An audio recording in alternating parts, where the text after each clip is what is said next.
Although not the most successful Nintendo console, back in 2001, fun came in the size of a cube, the Nintendo GameCube.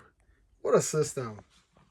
Similar to the Nintendo Wii U, the Nintendo GameCube had a relatively short life cycle. In fact, the GameCube was discontinued in 2006, just 5 years after its release, to make way for the new Nintendo Wii, which ended up being a behemoth of a success. Ironically, the Wii's successor also had a 5 to 6 year life cycle, which also ended in terrible failure with the Wii U. Now with the Nintendo Switch, you still see GameCube controllers being sold in stores, although new iterations is the exact same, and Smash Bros. Players know their stuff because these controllers are simply the best. Anyways, the Nintendo GameCube was the most powerful console of its time, even more powerful than the Xbox and the PlayStation 2. The only issue that came with the Nintendo GameCube was its custom format mini DVD discs. Unfortunately, guys, when you look at it logically, a disc of this stature, of this size, is not going to be capable enough to hold as much data as a full-size PS2 or Xbox disc. And this is where the problems began and, unfortunately, ended the GameCube. Regardless, it is still regarded by many Nintendo fans as Nintendo's best console, and it is definitely my favorite of all time. So many great memories. And in 2001, if you wanted fun, you wanted the Cube, the Nintendo GameCube. Let's look at the games. Although the Nintendo GameCube library is very tiny compared to its successor, the Nintendo Wii, the Nintendo GameCube and the Wii U share one common similarity, and that is quality over quantity. Most of these games are just a blast to play. You'll rarely find a bad game on the GameCube, and that's a phenomenal thing. Let's start off with Final Fantasy Crystal Chronicles. So Final Fantasy Crystal Chronicles was one of those games that I could never really get into. You know, I had really none of my friends really liked Final Fantasy, to be honest. I really had nobody to play it with because you really just needed a bunch of GBAs to get this working. And at the time when I discovered this game, which was like around 2011, guys, no one had a GBA at that point to even have the link cable hooked up. From what I have heard, though, it was a blast back in the day and a fun bite-sized Final Fantasy experience. Next, we have Tag the Great Juju Challenge. Now, Tag the Great Juju Challenge is surprisingly a fantastic platformer. Tag the Great Juju Challenge is a THQ game, and similar to the SpongeBob THQ games of the same nature, it's a phenomenal licensed title. And honestly, guys, THQ, they made the best licensed games. You couldn't even tell that it's a licensed game. There's just so much quality just oozing from these titles. Next, we have The Haunted Mansion. So this game is actually a title that came out around the same time as the Eddie Murphy movie. Yes, The Haunted Mansion had its own movie, just like Pirates of the Caribbean, just like Tomorrowland. Disney really loves to make films based on their attractions, but this has nothing to do with that movie, oddly enough. And honestly, guys, it's a really fun game. You basically play as just this one individual walking around the mansion, trying to solve puzzles and defeat enemies. It's basically a Luigi's Mansion ripoff. Next, we have Worms Blast. Really gotta emphasize blast here. That guy looks angry. Worms Blast is a fun puzzle title with colorful graphics. It is developed by Ubisoft. And, you know, unlike the other Worms games, which are basically just strategy titles, this game is more along the lines of a match 3 puzzler. I know it's kind of odd.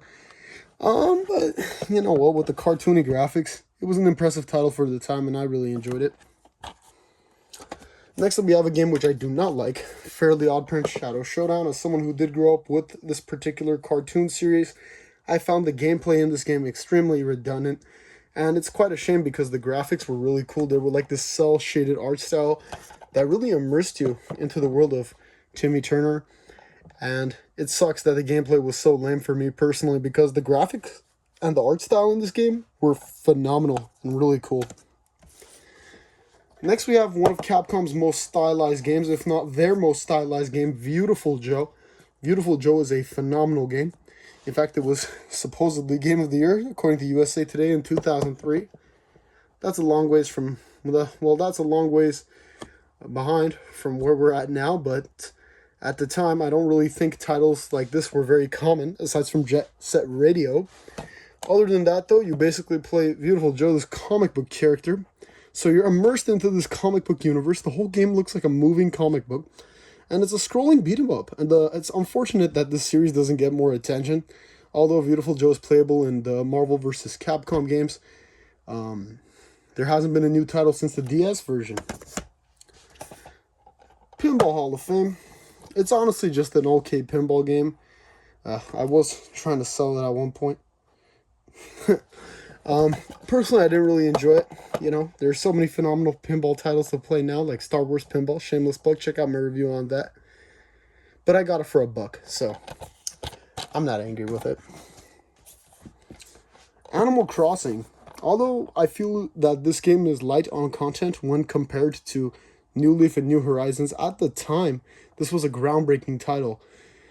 It was just one of those simulation games where it seemed like nothing like this was done before. It was a pioneer in its field, and it just added this cuteness to the simulation genre, and it just sucked me in. This game really did suck me in. Just doing typical chores. It's a life sim for the GameCube, and a phenomenal one at that. What's interesting about this game is it started out development on the Nintendo 64 disk drive, but made its way to GameCube. And also had the Game Boy Advance feature. I think you could like get NES games in-game and play them on your GBA, which was really cool at the time.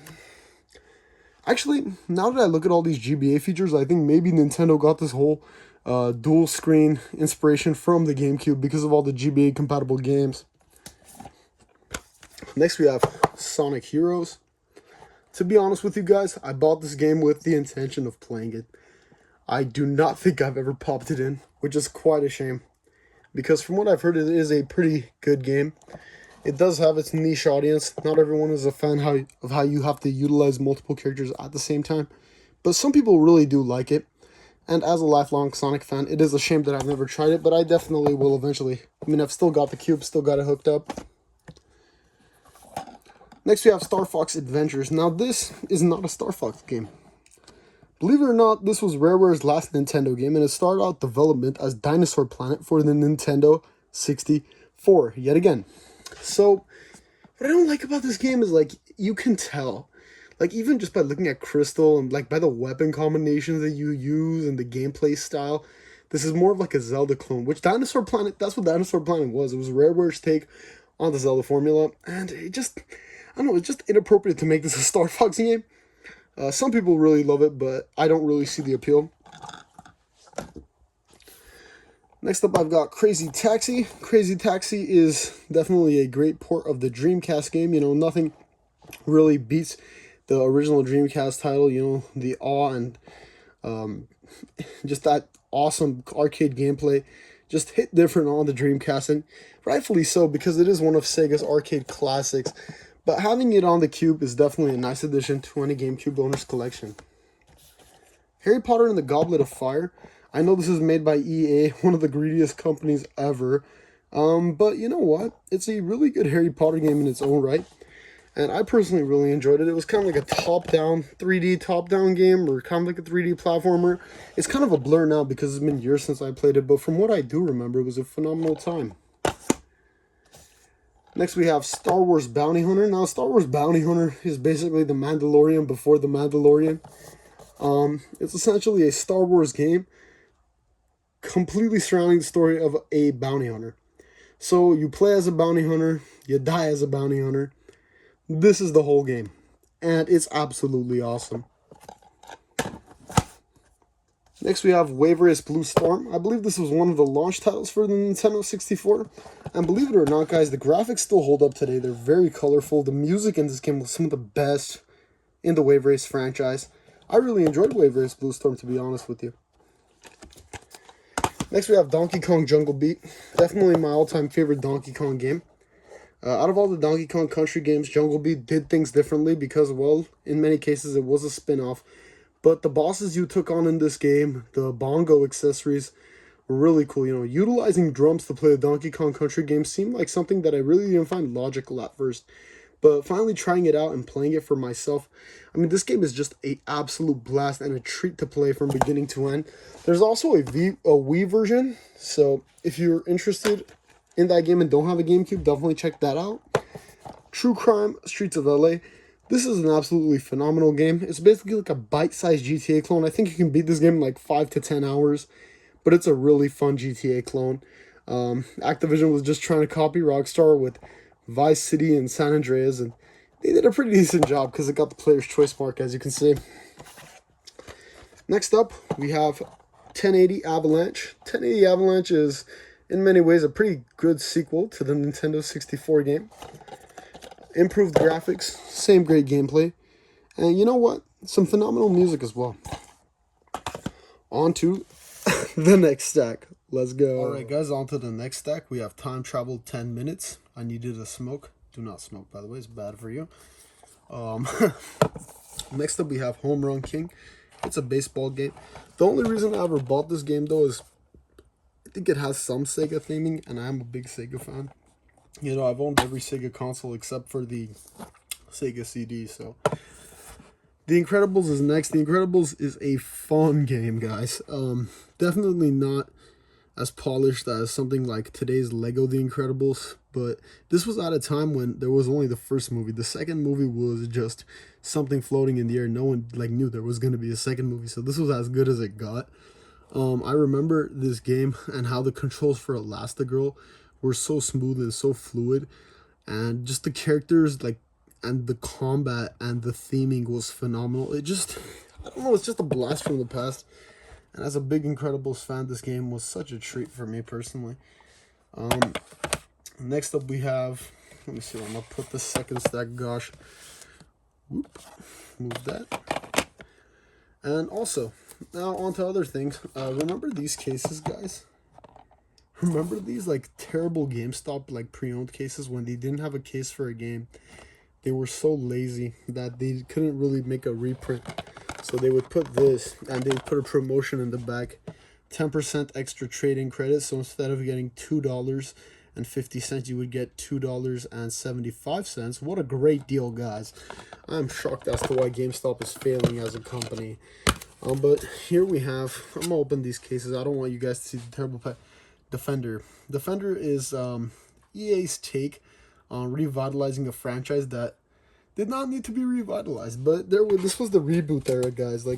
Everything was being rebooted in this era, you know. So what am I saying? Everything's still being rebooted. Ghostbusters 2016 was pretty fresh in the mind. Naruto Clash of Ninja.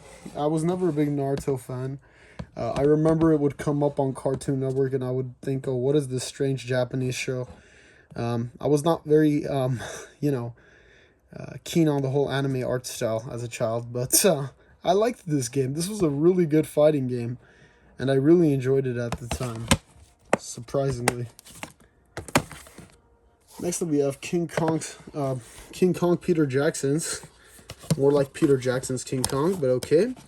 I'm not shocked GameStop does not know their stuff, even when it comes to, proper punctuation.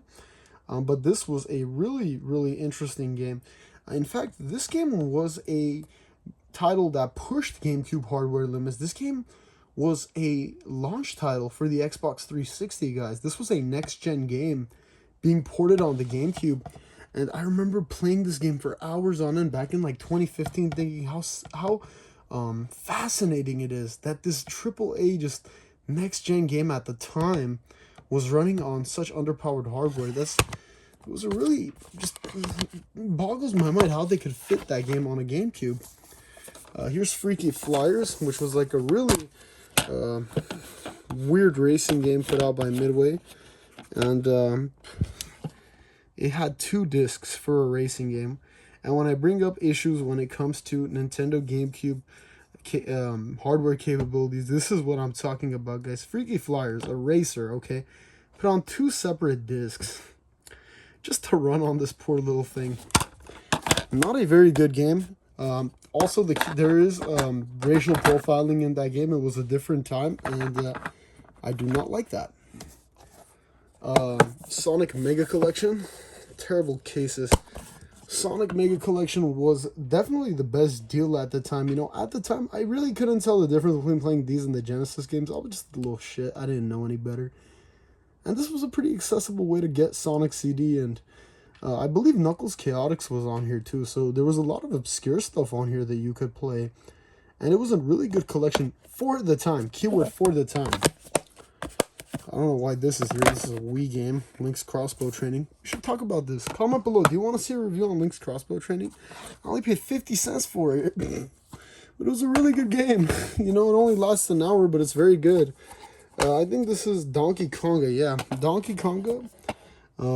Another loose game, unfortunately. This was a really good rhythm game. The first one and the second one were both fantastic. Next up we have Spider-Man. Now Spider-Man, guys, this is one fun game. It's an open world type of affair. And at the time, you know, we did not have the Insomniac game on the PlayStation 4 and 5. So, you know, this was as good as it got.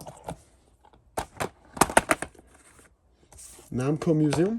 Now, Namco Museum, this is a interesting little collection here, guys, because it's got a lot of new titles as well. It's got the Dig Dug arrangement, Pole Position 2, Galaga arrangement, and Pac-Man arrangement. Now, Pole Position 2 is by no means a new title, but Pac-Man and all these arrangement games, they kind of did these classic titles in a semi-3D fashion. But they still look incredibly outdated on the GameCube. Which is strange as to why they would consider it new. Looks like something out of the 16-bit era. Crash Bandicoot Wrath of Cortex. Guys, this is as good as it got for Crash Bandicoot. I mean, just a beautiful game. Challenging, extremely difficult, controller-smashing fun that only comes with Crash Bandicoot. And I remember I got this game with like $5 back in 2010 or 2011. And it was just a blast. I mean, for $5, I definitely got bang for my buck. Next up we have Naruto Clash of Ninja 2. Yet again, another great fighter. As I said, guys, I was not a big Naruto fan, but these Clash of Ninja, these fighting games were just so fun. Here we have Rocket Power Beach Bandits. It was a weird show from like the same people who did Rugrats. I never really liked the show, guys, and I did not like the game either. It was like a really shitty Tony Hawk knockoff. WWE Crush Hour. Now, this was a really weird game. So if you think WWE 2K Battlegrounds is a weird game, this is basically a karting game with WWE wrestlers. At the time, it blew my socks off. I was like, man, I'm so cool for playing this. But now that I look back on it, it's incredibly stupid. Tiger Woods PGA Tour. Back then, GameCube games were so cheap, guys. 99 cents. And this is a completely fine golf game. You know, as you know, I love golf. Which is just weird why I don't have Mario Golf anymore on the GameCube. I think I sold that a few years back. But I love golf. And this is a phenomenal golf game. Yeah. The Grim Adventures of Billy and Mandy. I remember I got this game, I think, at a convention. I paid like something I paid an outrageously low price for this, like $2, I think, and it did not work, which is disappointing. But from what I hear, it's like a 40-minute fighter, so it's like an arena fighter, which is disappointing because The Grim Adventures of Billy and Mandy is single-handedly one of the best cartoons ever made. So much dark humor. Thankfully, I couldn't process the dark humor as a child, but now looking back on the show, like when I rewatch it, damn. Enter the Matrix by Atari. Enter the Matrix, guys, is a... How do I put this? It was a groundbreaking game for the time, but it was also very disappointing as well. But the graphics were really good for the time from what I've heard. And it was another 2-disc title. Next up we have Starsky and Hutch.